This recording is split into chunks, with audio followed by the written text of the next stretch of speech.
Hey guys, it's Eric from GameShampoo.com, and this is. You know what day it is?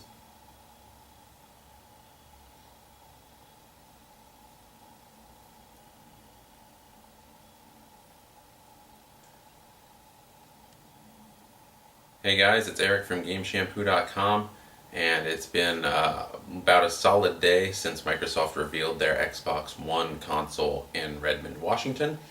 And I've been talking to Microsoft, been talking to people who have talked to Microsoft, and scouring the internet, watched the press conference, which was about an hour long and televised everywhere, a couple times, and have just been soaking up all this information on the Xbox One. And there's a lot of conflicting reports out there. There's a lot of confusing stuff. There's a lot of kind of haze around some of the really important stuff like used games, stuff like the always on internet connection and whether or not that's really always on. What games are going to be on the console, what exclusives are going to be on the console. A lot of stuff that people just don't know, or they're reporting the facts wrong. So, with all that in mind, I have gathered up all the information that we know for sure about the Xbox One. All of it that is relevant and important, and that comes down to launch window, specs of the console, Kinect functionality, connections with the internet, game installations, used game stuff, and a whole bunch of other stuff, along with launch window games, exclusives, third-party exclusives, and everything else you should really care about with regards to the next Xbox console. So, I'm just going to dive into it, I guess, and try to list off everything you might want to know. So, first things first, it's going to launch in the fall, and that probably means a November date. Microsoft hasn't given any specific date yet. Obviously, they're going to want to hold that one really close to their chest because Sony hasn't revealed a date either, and they're probably going to launch within weeks, if not days of each other. We could have a PS3 and a Wii kind of situation on our hands, where in 2006 the Wii launched, I think on a Sunday, and then the PS3 launched I think that Friday before that, or some like really ridiculously close proximity launch. It is possible that could happen, or it could be about like a week or two, maybe even 3 weeks apart. But most likely they're going to want to get this thing out before Thanksgiving, before Black Friday. That's when everybody goes shopping, right? So that's when it makes sense to put this thing out. Get it home to little Johnny Call of Duty for his big Christmas present or whatever. So fall launch, most likely November. Could potentially say late October, but I wouldn't bet on that. If anything, I would bet on the PS4 coming out before the Xbox One, just based on some kind of internal Microsoft news regarding to production stuff that I'll get to in a bit. The console is supposed to be the focal point of your living room, meaning that it's going to encompass gaming. It's going to have movies, internet, Skype. Live television will obviously be a big part of it. That was a huge focus of the press conference the other day, and it's just going to try and encompass all of these things that all these different boxes in your living room already do, but just cram them down into one little Xbox. So, cable TV, that's in, and Internet Explorer and Skype is in there. What else do they have on there? All the social applications, all the video streaming applications that they already have, Amazon, Netflix, Vudu, all that stuff should all be in there, should all ship day and date, ideally, with the console, although they haven't specifically come out and said, everything is day and date, so, subject to change. The system will have 8 gigabytes of DDR3 memory inside of it, which, Microsoft has said they're not necessarily aiming for the highest end graphics. And we're not really completely sure that PS4 is aiming for that either, but the stuff that Sony showed off in their conference looked really, really fantastic. Not really specifying, in a lot of cases, if that stuff was gameplay or just like target footage. That target footage stuff can get really, really iffy. Um, you know, Not really specifying exactly what a lot of that was, but Killzone Shadowfall was definitely gameplay, and there was some gameplay apparently in that infamous Second Son thing, which just looked like all CG to me. So, not gonna know until E3 really if the Xbox One is going to be a serious competitor with the PS4 in terms of visuals. I would have to assume, yeah, absolutely it will be. Um, a lot of those games will be cross-platform anyway, so if the Xbox is weaker than the PlayStation going out, it doesn't matter a whole lot, kind of like what we saw in this generation, where you get PS3 exclusives like God of War, God of War Ascension, God of War 3, Uncharted. You look at these games and you're like, oh my god, this is incredibly gorgeous, and then, why don't all games look like that? Well, it's because they have to be they have to be scalable to the Xbox 360. They have to be scalable to a moderate PC, and the PS3 just offers a little bit more wiggle room to work with, just a little bit, really. And so we could end up seeing a very similar situation this generation, where Call of Duty, Assassin's Creed, all that stuff is all gonna probably look pretty much the same across the board. So 8 gigabytes DDR3, and it will have a Blu-ray drive in it as well, which is, obviously Microsoft bet on the wrong horse. In the last generation, they were thinking, well, HD DVD, that might take off. Blu-ray is obviously a Sony format, and they didn't really want to hedge their bets on their competitor, right? So they put out that HD DVD drive that was on the market for like a couple months or maybe a year, I don't know, and then just kind of faded off into obscurity, and then Blu-rays took over. So Blu-ray drive is in this time, and that's awesome. But if you want to, you can play the games without having them in the console, and this is thanks to a mandatory installation that will come along with every single game. So, um, you know, it was kind of a bragging point of Xbox 360 owners early on in this current generation that, like, haha, DMC4 took 20 minutes to install on the PS3 and we don't have to install it at all. But we're getting up to this point where games are just so big and so bloated sometimes, really, that it doesn't make sense to not have installs. Like Microsoft having those installs, that makes perfect sense. The fact that we can play the games without having them in the console, that's awesome. That's really cool. So that's kind of the basics of what will be inside of the console. You can find slightly more detailed stuff out there, but the gist of it is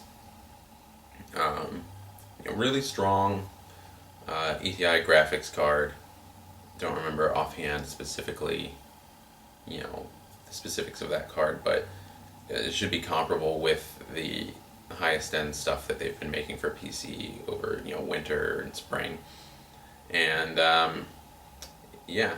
that's promising. That's approximately as powerful as my PC is now, but I'm sure they can squeeze a lot more out of that. Traditionally, you end up being really pleasantly surprised with what they squeeze out of a console during its life. Look at Call of Duty 2, a launch title for the 360, and then compare that to, like, Gears of War Judgment. It's a great looking game. You'd be really, really surprised sometimes to see what kind of power they can really push out of a console. So expect to see some absolutely incredible looking games on this thing, starting maybe a year or two into the cycle.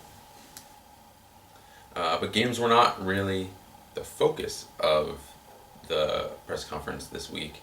That was definitely more on the television side of things, where Microsoft confirmed all these rumors that were almost inevitably going to be true at this point, that, yeah, the next Xbox will also function as a cable box.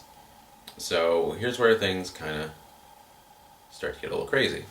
Um, they spent a really long time presenting TV. They switched over to TV, and I think it was like Wheel of Fortune or The Price is Right, I think it was playing on the big screen. And they brought up the guide, and they brought up all this other stuff, and they were using Kinect a lot to switch between things. So here's how that cable stuff is going to work as far as we know right now. The Xbox One is not a cable box. So if you have Comcast, for example, and that's the example they gave at the press conference. So we currently don't really know if it's going to function with other cable providers, but we have to obviously assume that it will, right? And I don't see any reason why not.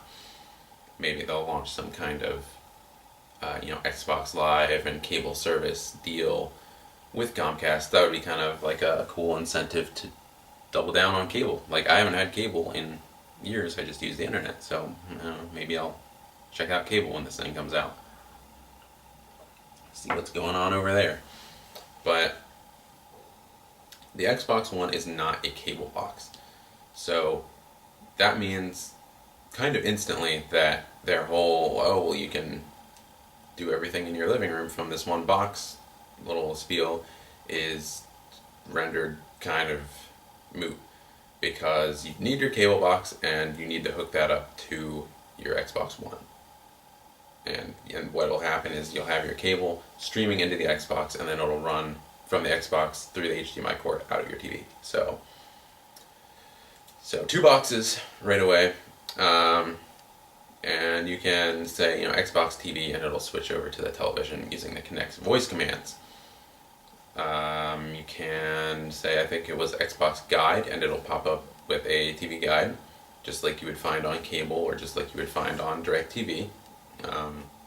Hear a lot of people online, like, kind of sarcastically, like, oh, it has a TV guide, like, oh, what a game changer. They, showing off a TV guide and a Microsoft press conference. It was cool, though. I thought it was pretty cool how fast and how seamless that Kinect integration was. And, it just says Xbox Guide, and it pops up with a, pretty streamlined looking thing, pretty standard guide, I suppose. And, and they excuse me, they continued to use Kinect to cycle through various programs, channels, scheduling things. And they actually did not use a controller at all during this entire period, which implies and demonstrates a really heavy use of the Kinect peripheral in every aspect of the Xbox One's UI. And to kind of further that point, a Kinect will be included in every single SKU of the Xbox One. So if you're going out to buy an Xbox One, you are going out to buy the next Kinect, Kinect 1 or Kinect 2.0, like people are kind of calling it both right now. Not really sure what the official name will be, or if they'll just phase out the Kinect and just call this one the Kinect, or whatever the name will be, it'll be in the box no matter what you buy. So, see, we've got a TV, we've got Kinect, got the guide, which you can search through using the Kinect. Really, TV is cool, but it's TV. So let's move on to some of the apps stuff. This thing has a ton of apps, which I mentioned a little bit earlier: Skype, television, movies, Internet Explorer, etc. You can easily switch between the apps or even a game that's currently running using the Kinect by saying Kinect TV, Kinect Go Home, which will return out to the home menu, stuff like that. And the process that they showed on stage was really quick, really snappy. They'd say, Kinect Home, Kinect Go Home, while they were watching some TV, and it would be a process of maybe a second or less. It would just fade to black, then flash out to whatever they told it to go to, really really seamless and really kind of promising if that's the way that Kinect actually ends up working in people's houses. Obviously, there's a lot of skepticism right now because the original Kinect looked like it worked pretty cool too, or pretty seamlessly too, when they showed that off, and that thing functions like a pile of crap. Like, you know, there's not. You have to be in a really ideal environment in order to get that thing to work really well and really consistently. So we'll see how that all goes. Obviously, they're going to be setting up the ideal conditions when they're showing this thing off for the first time. So we'll see how it works in my apartment or in somebody's house. And it'll be kind of fun or interesting to see if you're sitting there watching a movie with a bunch of other people and somebody says something that sounds like, go home, or they mention like a specific television program, or they say like TV Guide or something like that, if your Xbox will pick that up in just casual conversation and then jump out of whatever you're doing and just like, hey, you wanted this thing, right? And just everybody's really confused, like, why did you just do that, Kinect? So we'll see how it works. It could be awesome. It could be totally laughable. I'm going to choose to be optimistic. I thought it looked really streamlined. I thought it looked like a great way to navigate the home menu and to navigate all the games and movies and videos and stuff that menu has access to. So hopefully that'll be the case. Let's see, we got Kinect, switching between different apps. Skype, I suppose, is noteworthy to touch on a little bit. The camera's a 1080p camera. It's high definition. Skyping on the TV is awesome. Having a giant person up there. The camera is so crisp and clear that is probably going to be a really great way to Skype. And they kind of showed off, like, hey, you can butt into your friends, like NFL live game that's going on, and taunt him about how your team's winning or something like that. So that could potentially get really fun. Not sure if you can Skype during a game or not, but if you can, that would be a great alternative to voice chat, right? If you could just kind of have this little window of video chat, or if you could disable the video chat and just get audio and drag the window up into the corner or whatever, and then you're playing Call of Duty with your teammate, who you can kind of see his reactions to things in real time. You can see his directions and hear his voice. That would be cool, but we're not sure if you can actually do that yet. We can definitely do it during live television programs. So Kinect and Skype seemed like a pretty natural pairing. The Kinect is mandatory, so without a Kinect hooked up to the Xbox One will not function, assuming that means it just won't turn on, or maybe it'll turn on and an error message will come up and you have to connect the Kinect before you can go any further. But bottom line, this thing will not function without a Kinect camera hooked up to it. Which leads me into kind of a weird point that, yes, the console is also essentially always on.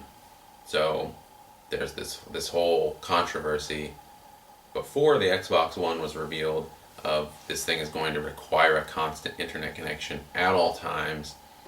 And, it's kind of like a form of DRM in a way. People, in a lot of cases, were not happy with that idea. And then Microsoft came out and they said, hey guys, relax.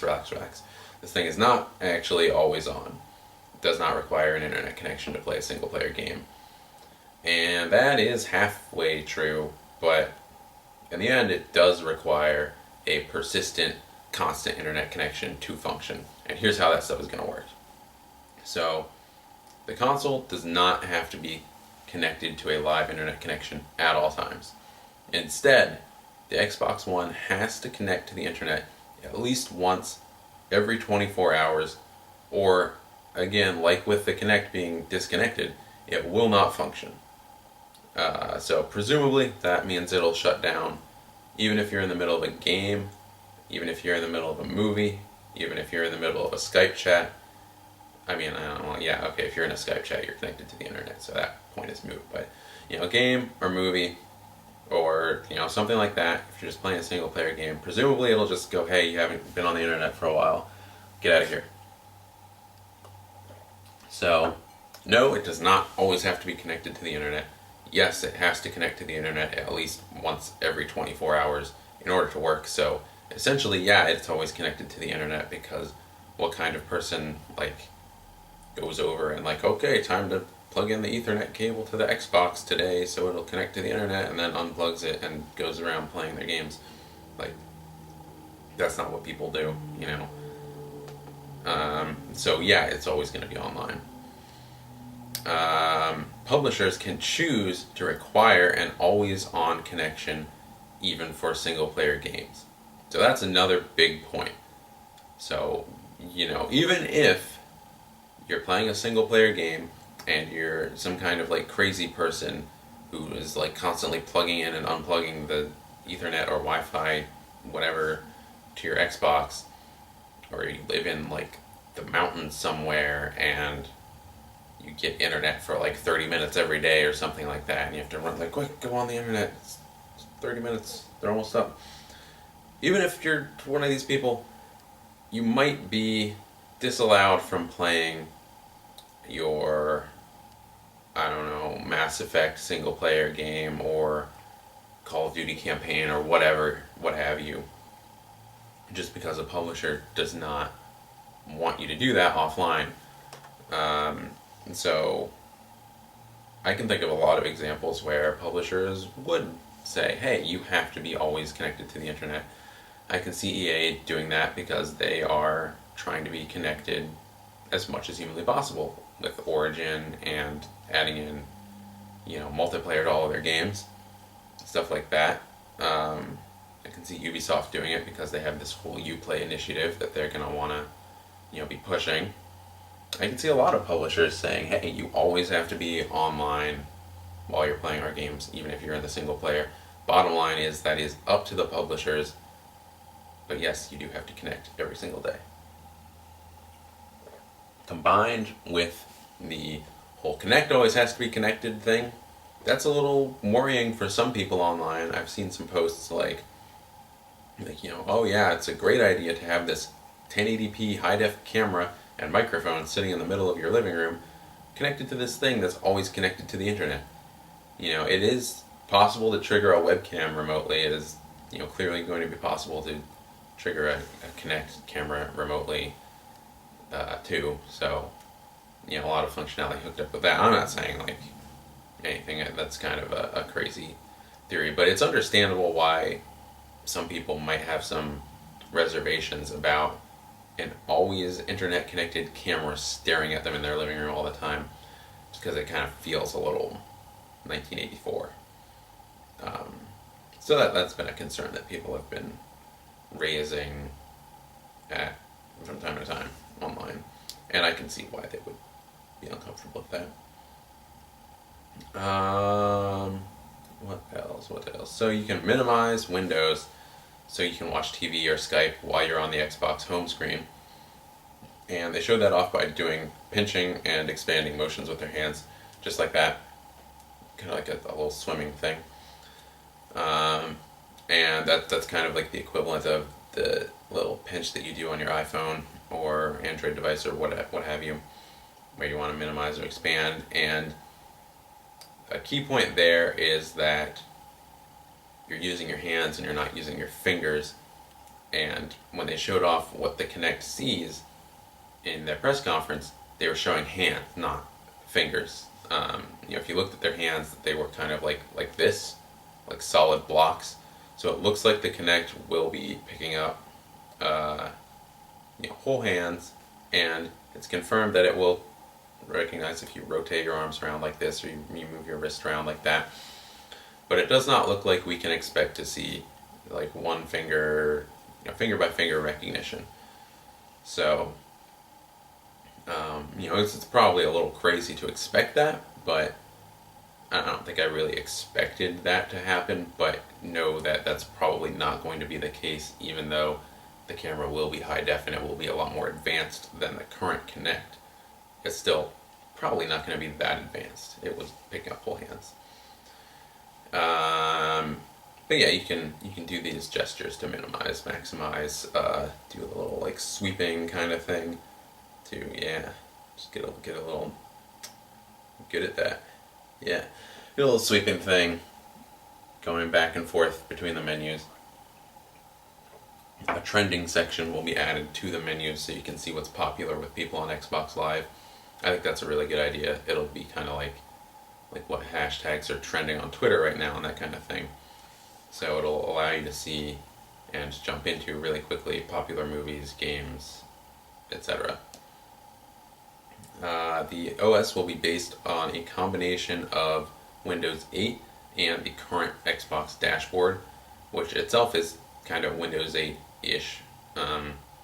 So that basically means that a lot of those Windows capabilities will be coming over into the new Xbox, and it just kind of makes it easier for people to integrate stuff like Internet Explorer and Skype, because there's already a foundation for that stuff on Windows 8, so they don't need to do quite as much work. It's a little bit more like a PC than the current Xbox is, which itself is already fairly similar to a PC in terms of a development standpoint, at least. So that's a big plus for a lot of developers, I'm sure. There will be thousands upon thousands of new servers added to the server bank at Microsoft, and they're saying, we've got thousands of servers for Xbox Live already, but now we're getting like hundreds of thousands, and showed off this big sweeping image of like servers going everywhere. And yeah, that's cool, but what they didn't mention is that a lot of that is probably for the cloud integration stuff. So let's get into that, shall we? The next Xbox will always be connected to the cloud. And I believe the next PlayStation, I believe they said that will always be connected to the cloud too, in terms of kind of uploading saves and like trophies or gamer score data, that kind of stuff. So don't think I'm picking on the Xbox here. These concerns when it comes to cloud stuff also do extend to Sony's PlayStation 4 and anything else that is really, really heavily reliant on the cloud. I don't know specifics for the way the PS4 handles it, and I do know the specifics in a lot of ways for the way that the Xbox One will handle it, which is why I'm going to be getting a little more specific and a little more critical here. But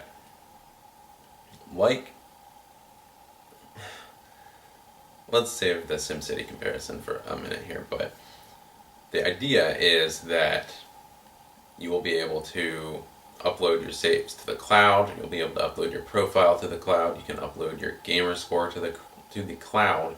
So ideally, there's no worry that, hey, I might lose my saves if I lose my console, or I might lose my gamer score or my profile. And presumably, you can go over to your friend's house and download your data and stuff from the cloud and just start gaming on their Xbox. And they're making it so that since you don't have to have the game in the disk drive at all times, you can play games by pulling data for that game down from the cloud and onto your Xbox, which is a neat idea. But that is also what screwed over EA's SimCity in March for weeks at a time, made it completely unplayable. So we're talking about some really advanced tech here that could potentially save you a lot of time if you lose your saves, or if you lose your profile somehow, or if you want to back everything up. That's great. It's great that it's always connected to the cloud.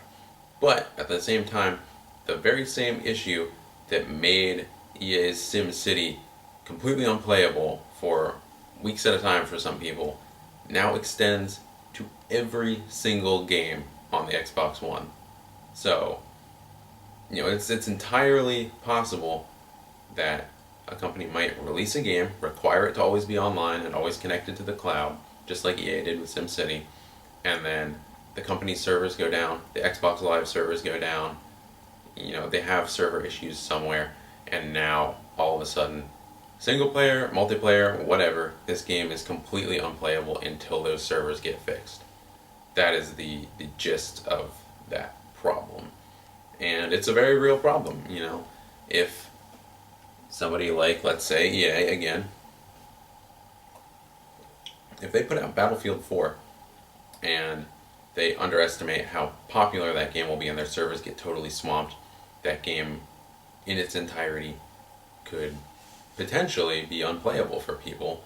And I'm picking on EA at this point because they have a big history with stuff like this. They have SimCity, they released Battlefield 1943, and that thing was a mess for the first week or so. Bad Company 2 was a mess on the 360 for a while because of server issues. They do have a history with stuff like that. I mean, not Bad Company, but Battlefield 3 had like crazy server problems when that first came out.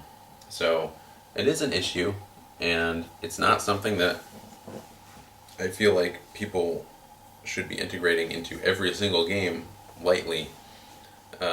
So know that that is a potential problem. I don't mean to harp on it too much, but um, you know, it is there. It does have a lot of benefits too. If you lose your save data or whatever, if you want to back everything up, that's great. It's awesome that it's there, but it's also really kind of scary that it's there. And you know, if I pay for a game, I want to be able to play it at my convenience. So that is an issue that could potentially take away from the way that I like to play games. We'll have to see. Nothing is for certain right now when it comes to the cloud and Xbox and that kind of stuff. Let's see, we've got achievements.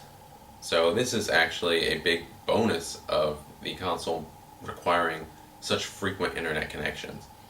The achievements can now change from day to day, minute to minute, whatever, based on a publisher's whims. So the way that's going to work is that publishers are going to be looking at the way that people are playing their games, and this constant internet connection will allow them much more frequent feedback on, you know, like how do people play Far Cry 3?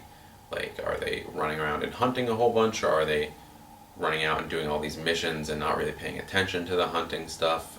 Are they doing side missions, or are they doing races? And then they can implement new achievements or take out old achievements to incentivize people to play the game in a different way.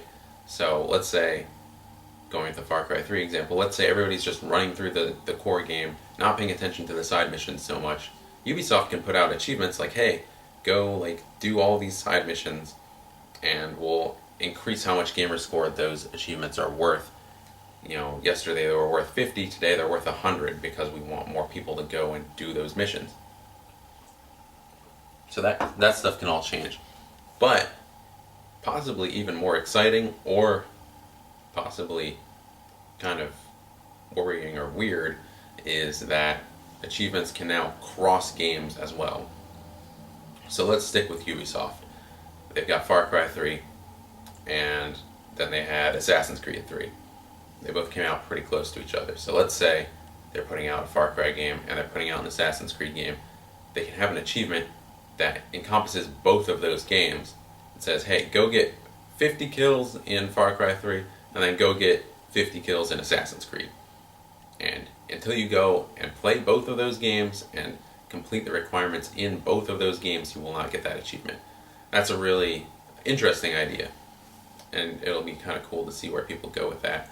I could see EA going like, you know, hey, like win a championship in FIFA in 2013, 2014, and 2015, like all in a row. And, you know, that'll be like the hey, you're a real champion guy, whatever achievement. There's potential there. Let's see, what else? There's just a ton of stuff out there on the internet about this system, and it could be overwhelming, but hey, that's why this video is here. Streaming. The Xbox One will feature game streaming, just like the PS4. They barely touched on it. There are two new buttons on the center of the new controller, which I'll get to in a second, that they did not talk about at all, but they look like streaming related buttons. One of them looks like it could be a streaming button, and the other one has these little, like, one window inside of another window icon on it that looks like it'll be something related to backing out to the home screen, or possibly bringing up tabs on the bottom so you can maybe cycle through various apps that you have running. They haven't specified that yet, but that's just what it looks like. They did say specifically, really briefly, that yeah, you can stream what you're playing to other players. And they touched on that so briefly because Sony made such a big deal out of it. So Xbox is saying, yeah, hey, we have that thing too, but you know, no big deal. Like, we have all this other stuff too that these guys don't have, or that they aren't talking about yet. So yeah, streaming is definitely in. New controller. Let's go to that one. They debuted a new controller, which, on first glance, I think looks a little bit shorter, you know, height-wise, than the Xbox 360 controller. Let me just grab mine real quick and show you. So this is the 360 controller. Got hooked up to my PC. Ooh. And you know, the handles of the new Xbox One controller look a little bit shorter, but in fact they're not. It's actually because the Xbox One controller is wider than the 360 controller. So this is the 360 controller, and at the top the One controller comes out to about here instead. And that's because they have this new bar in the middle where the guide button and the start and back buttons are, that assuming that pertains to the streaming and the navigation of the home menu and the TV guide and all that kind of stuff. So it is wider, but it is not shorter. In the back, it is slightly more shallow. Let me grab this again. Not sure. I mean, I'm sure everybody has touched an Xbox 360 controller before, but your hands come back around it. In the back, there's a nice deep little ridge here to get your fingers into. The current build of that controller is just slightly more shallow right in here. And the new triggers on it, they do not have quite the flexibility of, keep throwing this thing over here and then wanting to grab it again for another example. I'm not sure if this will actually play, which is why I threw that over there in the first place, but got the triggers in the back, and they're very, you know, they're spring-loaded. There's a lot of give to them, so you can really kind of decide. That's the last time I'm throwing it over there, I swear. They can really kind of, as a gamer, you can really kind of slowly push down on it, or whatever, quickly tap it if you want to fire your pistol really fast or whatever. You know, whatever you need to do at the time, you can do it. The new controller, there's a little bit less room when you're pushing the trigger down from top to bottom. There's a little bit less room in there for it to go in. It's a little more shallow again, just like the back, but it's more of a thing that you'll have to get used to when you're playing with it, rather than like a total game changer. It's not going to ruin the way you play Xbox. It's just slightly different. In total, Microsoft says they've made about 40 changes to the controller, and I can definitely see that. You know, minor things really, like the face buttons. They have this kind of nice squishy feel on the 360, and the Xbox One's buttons have a much more mechanical, almost binary kind of feel, like down, up, down, up. It's something you could compare to, let's say, the PS3's controller with the X and square buttons. It's a little bit more like that. It's a little bit more like a click than a push, if that makes sense. So that's the face buttons. The analog sticks have been changed around. Instead of having 4 little points on the analog stick, which kind of indicate, up, down, left, right for your thumb.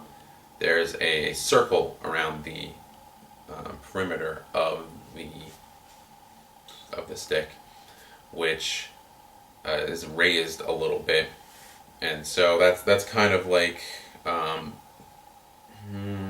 want to say, yeah, it's kind of like the Wii U's controller. I had to think there for a little bit because it's been a while since I've touched the Wii U's controller, but it has a little bit of a raised edge going around it, almost like the Wii U, and that replaces the 4 points. So those are the major changes with the controller in terms of button layout and button feel. But probably the biggest change with the controller is in the vibration feedback that comes inside of the triggers themselves. So not only will you have a vibration controller inside of the controller itself, but there will be two tiny ones inside of the left and right triggers as well. And that allows the trigger to vibrate independently of the rest of the controller, or even of each other. So, in what cases will developers actually use that stuff? They actually gave some pretty convincing examples that have me curious and excited too. Let's say you're playing a racing game, for example, like Dirt, and you're driving on asphalt, and then the path takes you off the road onto a dirt path. Now suddenly you're driving on really rough terrain. Well, they can reflect that as you're sitting there holding the controller in your top two fingers. There's vibrations going through there, almost like you have your hands around a steering wheel, and you can feel the wheel vibrating in your grasp as you're going over this rough terrain. And then when you get back to the smooth terrain, back to the asphalt or maybe gravel, it'll stop vibrating so much. Or let's say you're playing a shooter and you zoom in with the left trigger, you fire with the right. They can make that gun fire under your right hand, fire by vibrating the crap out of that left trigger or that right trigger under your finger as you shoot, and then letting up as you let up on the trigger. So there are some really potentially cool ways to use that stuff.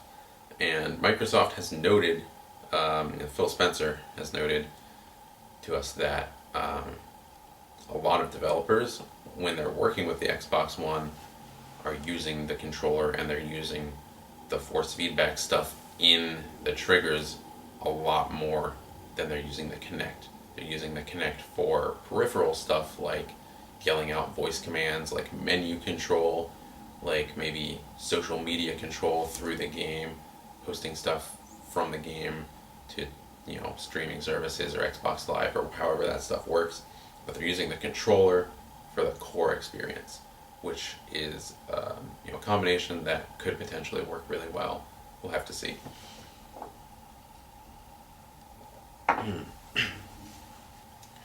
So that is the controller. Wider, just as long, a little bit more shallow, a little bit more mechanical, force feedback in the triggers, and a different perimeter around the analog sticks. And two mystery buttons, which probably control social stuff and streaming stuff, as well as like tabbing and that kind of thing. The system itself, should go over that a little bit. I think it looks really sleek. It's not small, which would be probably foolish to expect a small console when it's got all these graphics cards and all this other crazy stuff crammed into it. It's not small, but it does look sleek. It does look more proportionate than something like the Wii U, which we've got an unboxing video up, but if you haven't seen that, it's like this tiny little thing from the front, and then it just stretches on. It's like this really long and tiny thing. Looks like a weird like hot dog video game system or something. The Xbox One is a lot more proportionate than that, and it has this kind of slanted front that I like a lot visually. It also has HDMI out and in ports, which is curious. No word from Microsoft on how they might use those in ports, but I saw kind of a funny post online of people like well, what if you can just plug in your original 360 to the Xbox One, and now all of a sudden it's backwards compatible, or something like that, which is kind of funny. Not really sure what they're going to be doing with that, but it could get interesting. We'll see. Microsoft will continue to seek out exclusivity deals with publishers, particularly with DLC, and we are seeing kind of the fruits of that labor already in the Call of Duty Ghosts DLC, which again, like, I don't even know at this point. I think it's been since Modern Warfare 2, yeah. So I do know. But it'll be exclusive DLC for COD. Get it before PC and before PS4 and before PS3 and all these other consoles. Probably about a month lead on that kind of stuff. So they're going to continue to seek out this kind of deals, and we saw the first example with Call of Duty Ghosts at the very end of their press conference this week. They've had deals with Bethesda and Rockstar in the past, so expect some similar kind of things. There are also 15 exclusive games supposedly in the works for the system, of which we saw 2 at the press conference. There was Quantum Break from Remedy, and there was Forza 5. But I'll get into that stuff in a bit when I will list every single confirmed game and every single rumored game on the one. Aside from that, we did not see any exclusives. We saw FIFA, we saw a little bit of Madden, we saw COD. FIFA and Madden looked visually essentially like they do right now on current gen tech. COD looked, better, but still not exactly mind-blowing or anything. It looked better in motion, I will say. It looked much better in motion than it does in stills. So if all you've seen are screenshots of Ghosts and you're like, this game does not look next gen at all, that's up for interpretation, whatever. That's up to your idea of what next gen should be. But it does look better in motion, so go check out the trailer. Let's see, mandatory game installs, I already mentioned that. Let's get into the used game stuff. Probably the craziest part of this entire thing, and a part that I have to go on a little bit of a rant about, maybe. So we have an article up on the site right now, gameshampoo.com/magazine, in case you don't visit the site, you filthy savage.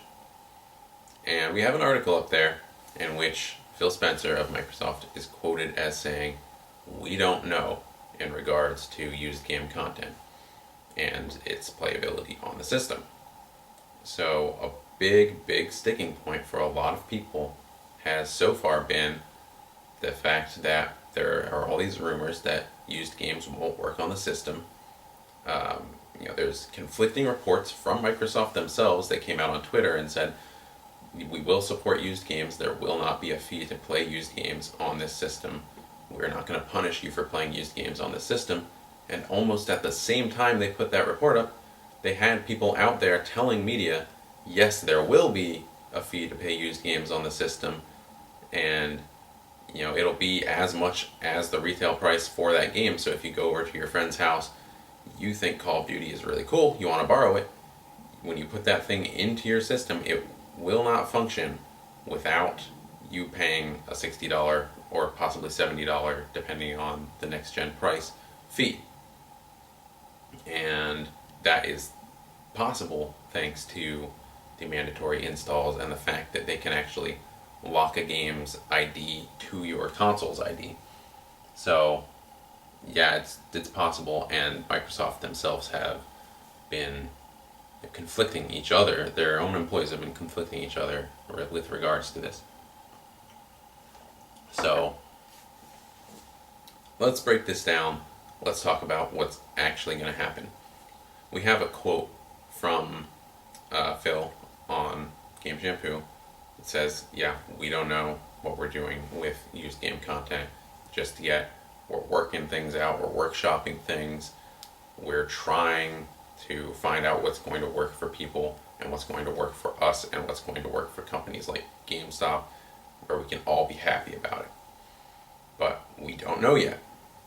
And that is clearly not true, because let's look at the production schedule of something like the Xbox One, of a console launch on that scale.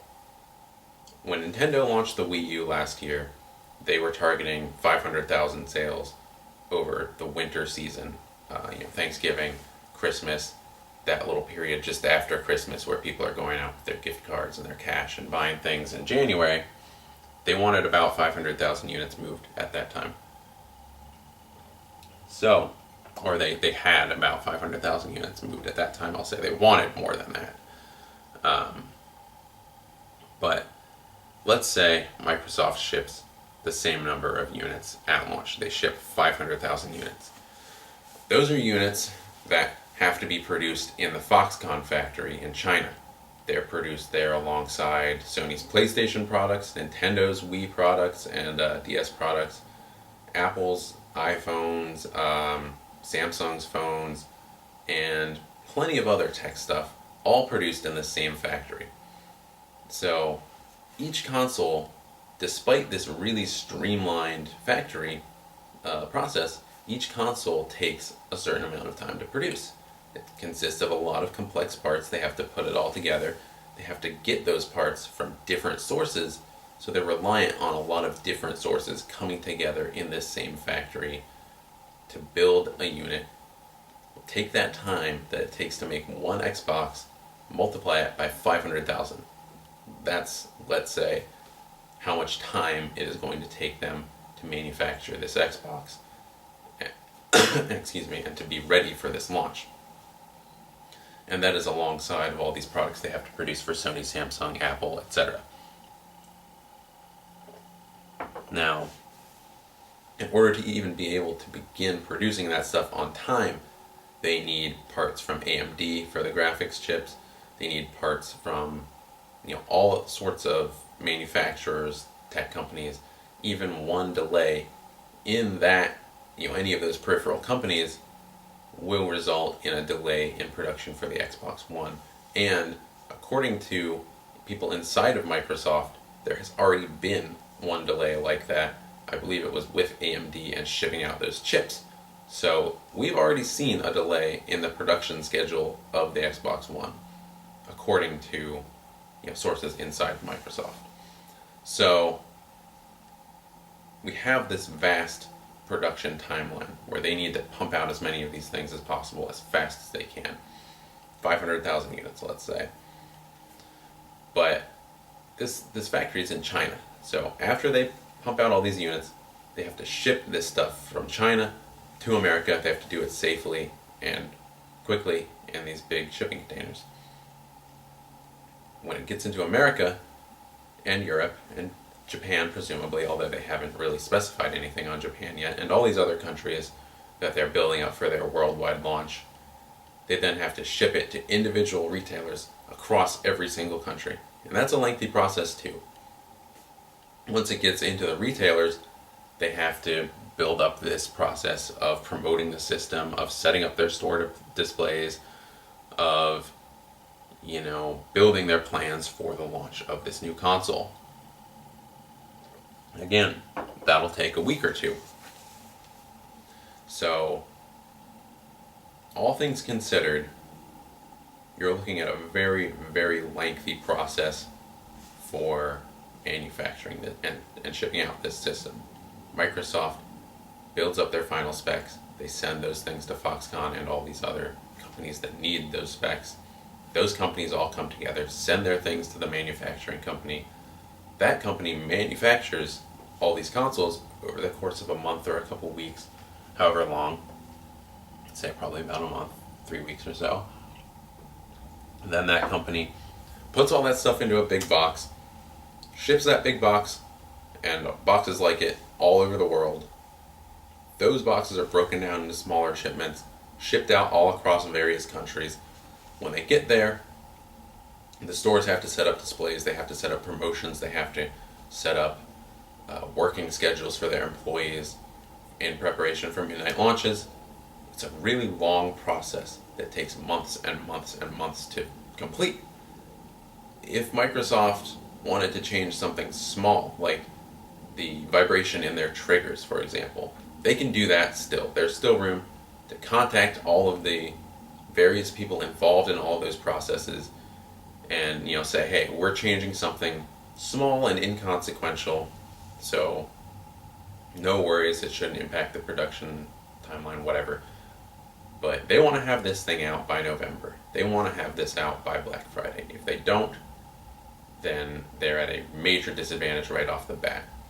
Something as absolutely key, as clutch, as huge as used game sales, which account, for a very large portion of gamers out there, a lot of younger gamers especially, or gamers that don't have a lot of disposable income, they can't buy new games at full price. So that's a lot of people. And for Microsoft to be coming out here and saying, well, we don't know what we're doing with such a large percentage of the gaming population, it seems like a complete fabrication. If they didn't know what they were doing, then with something, regards to something that huge, then this thing wouldn't be coming out this year. They have to have that stuff finalized by now. They almost have to. We only have a couple of months, really, until the one needs to be on shelves in order to compete with the PS4. More than likely, what they're saying here is, yeah, we know exactly what's going on with the used game stuff, but we know you're not going to like it very much, so we're just not going to talk about it for as long as we can. We're going to divert that stuff, divert those questions, show off all these cool features like the Kinect and the cable TV and all that stuff, and we'll get to the used game stuff when we absolutely have to. And what seems really likely is that there will be a fee when you put a used game into your console, or when you put a borrowed game into your console, or something like that. That is what seems most likely, because you wouldn't have Phil Spencer going around telling people, yeah, we're going to charge a fee for used games, if they weren't going to charge a fee for used games. Like, that's the guy who would know. That's just kind of like a slip from him, I think. So it's not official that they're going to charge a fee for used games, but I honestly can't see it going any other way. They have to know what they're doing with used games right now, or else this thing would not be coming out in November this year. And they've already seen one, production delay. They have to be really concise with their scheduling now, and they have to know exactly what's going on. So I think there will be a fee, and it seems like Phil accidentally confirmed that fact the other day. So that's what's going on with that stuff. Finally, not to end it on a bummer note or anything, but just harping on this used game thing for such a long time, and indies cannot self-publish on the Xbox One. That is the final point I've got there before I jump into the launch games and the confirmed games and the rumored games. Indie publishers cannot publish their own games on Xbox One, which could very well be the most colossal mistake this thing makes. Without getting into another really long spiel, look at Steam or look at the PlayStation Network, and what do you see? You see a bunch of self-published indie games. You look at store shelves lately, and what do you see? You see a bunch of giant AAA, big budget games like Call of Duty, Tomb Raider, stuff like Tomb Raider, where Square Enix expected the game to sell 6 million copies. They were budgeting the title according to that. It ends up selling 3 million, which is successful by any measure of the imagination in March, and they're disappointed about it. That's because the budgets for these projects are getting so bloated.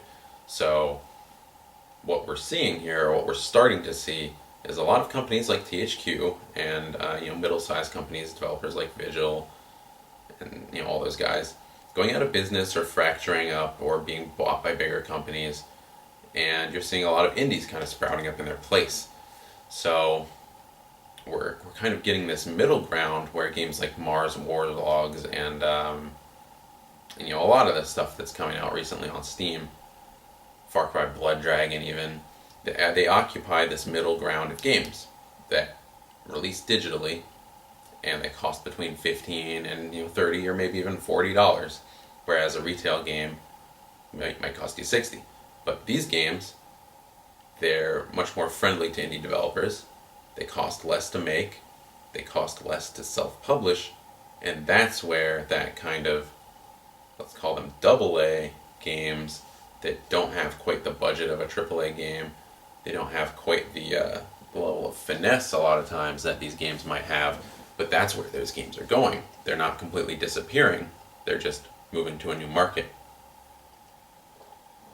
So as Microsoft, if you say to a publisher, an indie publisher specifically, hey, you can't publish that game on here without the consent of us or some other big name publisher like Ubisoft or EA or Activision, 2K, etc., then you're essentially limiting yourself to this market that has just sprung up over the last year and a half, 2 years, and which is only going to grow over the next decade. So essentially they're limiting themselves to always be following in Steam's footsteps.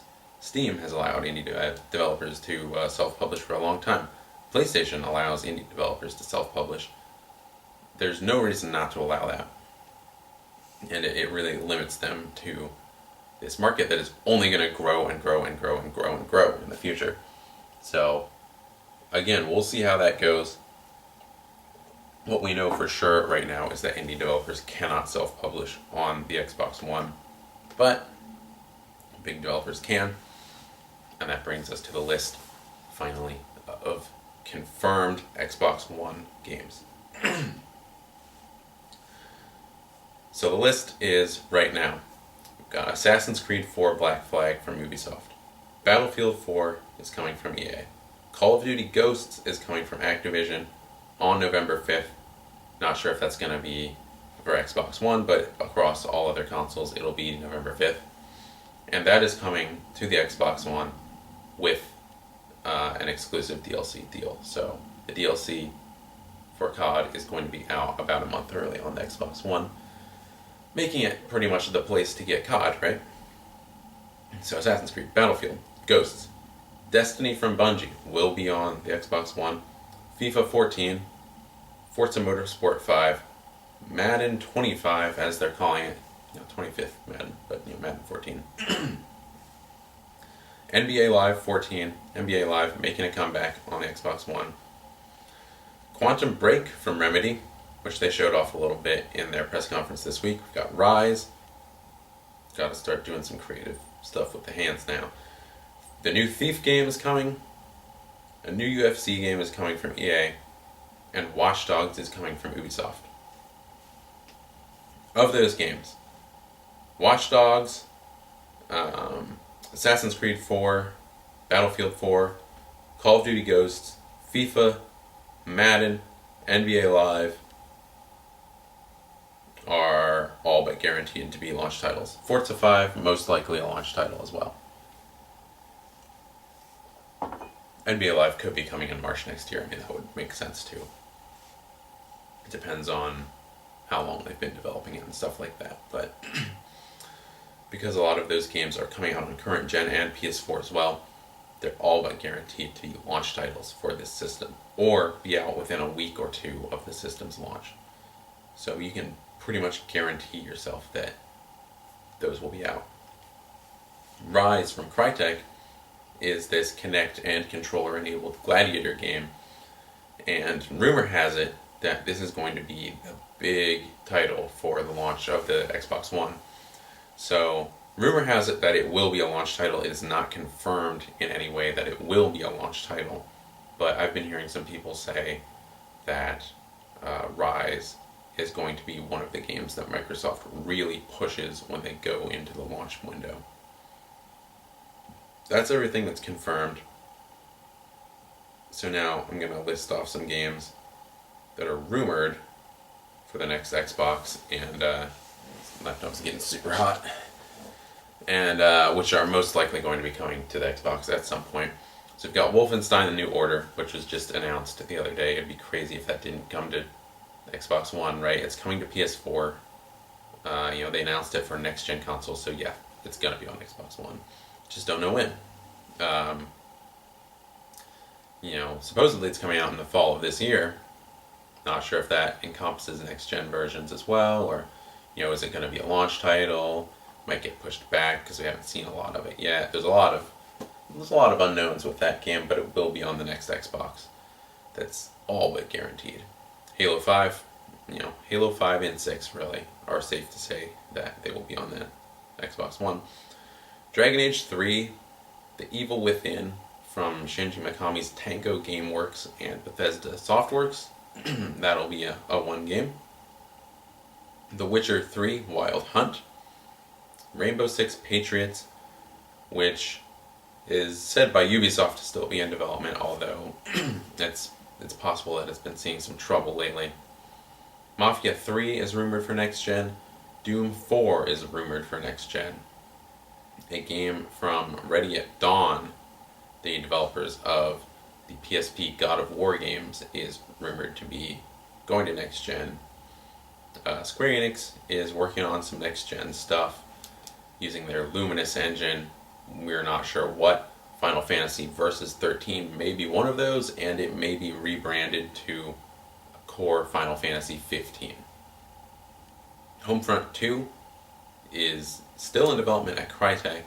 They purchased the IP. It would be kind of nuts for them not to put it out, so that is more than likely in development for next-gen consoles. A Lionhead Studios game, the devs of Fable, there we go, are said to be working on something. We posted an article about how they are hiring for next-gen games and they're looking for people with action RPG experience, so it's safe to say Fable. I've heard some buzz about a potential Fable MMO. If you're Microsoft and you've suddenly got these hundreds of thousands of servers, a lot of which you're going to be using for cloud stuff, but a lot of which are still going to be dedicated to Xbox Live, what's the first thing you want to do? If it was me, I would be showing off, hey, we have all these servers, so now we can run MMOs much more smoothly. You're going to have more than 3, I guess, on the system. They had Final Fantasy, Defiance, and Phantasy Star Online for 360, and I think that was it. I think they weren't they were pretty short-lived on the 360. And so if you're Microsoft, I think now that you have all these servers at your disposal, I think an MMO makes sense. I think an exclusive MMO makes a lot of sense. And I think Fable makes a lot of sense as an MMO, so that is definitely a rumor. Definitely file that one under rumor, but it's a rumor nonetheless. People have been talking about it. And a game coming from Rare is rumored to be coming out. It's called a historic project, so it could be Perfect Dark, it could be a Banjo-Kazooie game. Killer Instinct, probably not. Can hope, right? Something's coming from Rare, supposedly. A new Need for Speed game was confirmed today, like an hour ago or something, by EA. It's coming from the guys at Criterion. So that is coming out for the next Xbox, confirmed, but people don't know when it's coming out, so still a little nebulous on that stuff. I'm trying to think. In Respawn Studios, the Ben Sampella and Jason Ward from the Call of Duty Modern Warfare fame left Infinity Ward and that whole big scandal, partnered up with EA, and now they're working on a next-gen shooter. So that will be Xbox One. Let's see, what else? New Project Gotham racing game, PGR 5, it's been teased a lot, so it's safe to say that it's probably definitely in development at this point, and will be coming to the Xbox One pretty shortly after its launch, I would say. PGR has always been a staple of Xbox launches if you look back, so be kind of a shame to launch a new Xbox without one, right? So that is a high probability. And heard some things that all but confirm a new PGR.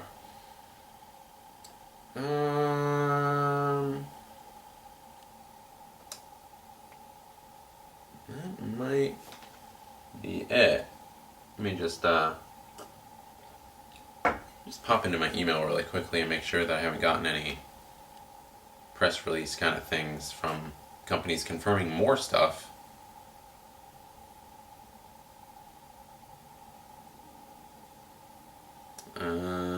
FIFA, Final Fantasy 14, that's not that.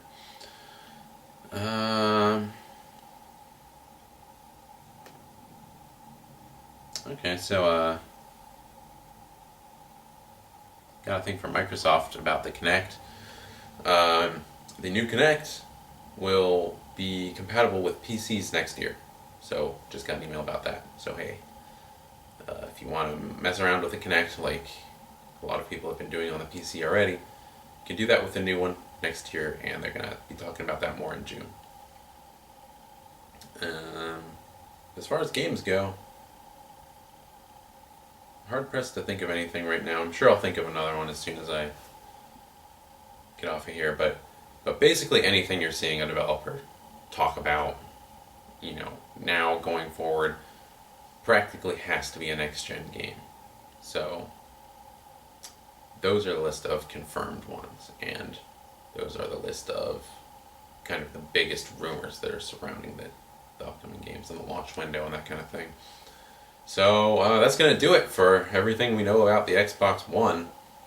Turns out we know a whole lot of stuff, and hopefully I was able to clear up some of the confusion that's really been swirling around and encompassing all this news, because there is a lot of cool stuff relating to that system. There's a lot of potentially worrying stuff too, but that's going to do it. So thanks for watching. Be sure to like and subscribe for more videos, and I'll see you soon. Oh, and before I go, almost forgot, we're going to be at E3 this year. So that's in big calendar on the wall. Help me out here. About 3 weeks. So E3 is going on in about 3 weeks, and we are going to be going hands-on with the Xbox One and its exclusive games. And in case the Xbox One isn't really your thing, going hands-on, presumably, with the PS4 as well, going into all their meetings, and going to meet up with Nintendo too for the Wii U. So stay tuned for lots and lots of E3 stuff. And this time, seriously, thanks for watching, and like and subscribe for more, and I'll see you next time.